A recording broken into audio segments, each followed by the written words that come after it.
Bismillahirrahmanirrahim. Alhamdulillah wassalatu wassalamu ala rasulihi wa mustafah Muhammadin wa ala alihi wa sahbihi wa man walah. Bismillah, tunaendelea kukisoma kitabu kiitwacho Athaqafatul Islamiyatu silsilatu durusi diniyati lilmarhalati libtidaiyah, tamaduni zenye kunasibika na Uislamu, mnyororo wa masomo yenye kunasibika na Uislamu kwa ajili ya daraja na marhala ya kwanza. Na hii ni juzuu ya kwanza, somo la pili.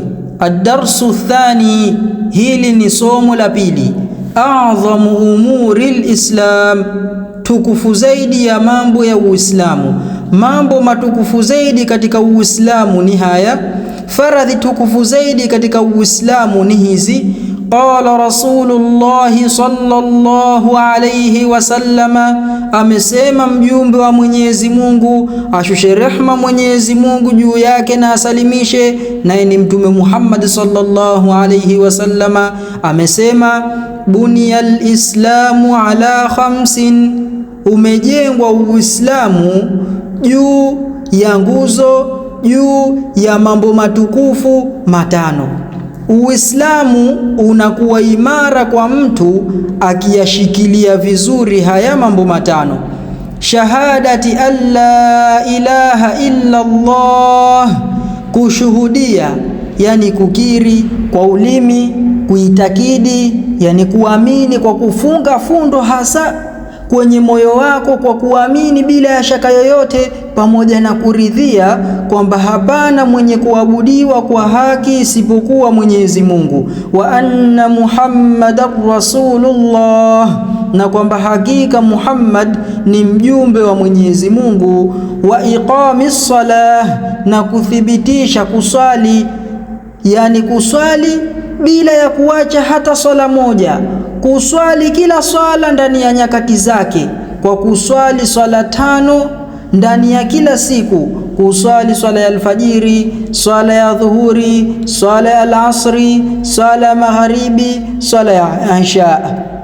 Wa itaiz zakah, na kutoa zaka, yani wenye uwezo kutoa kiasi fulani katika mali zao kuwapa wenye kustahiki kama vile masikini na mafakiri. Wa saumi Ramadan, na kufunga mwezi wa Ramadan, kufunga siku 30 ama siku 29 katika mwezi wa Ramadhani, kwa kujizuia kutokana na kula, kutokana na kunywa na jambo lolote lile ambalo litasababisha kufunguzisha kuanzia inapoingia alfajiri ya kweli mpaka linapozama jua.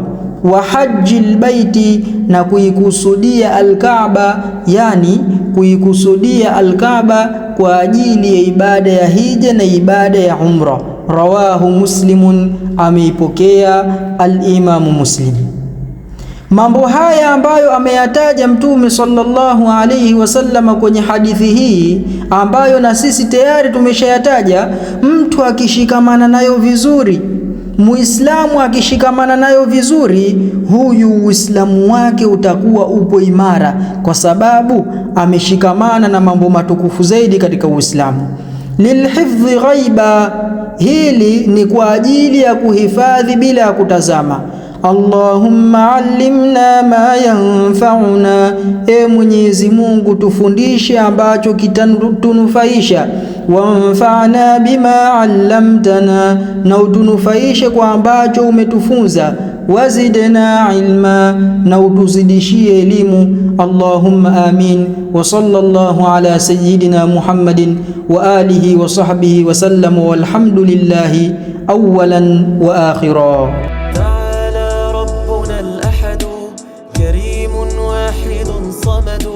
تعالى ربنا الأحد كريم واحد صمد وليس كمثله أحد إله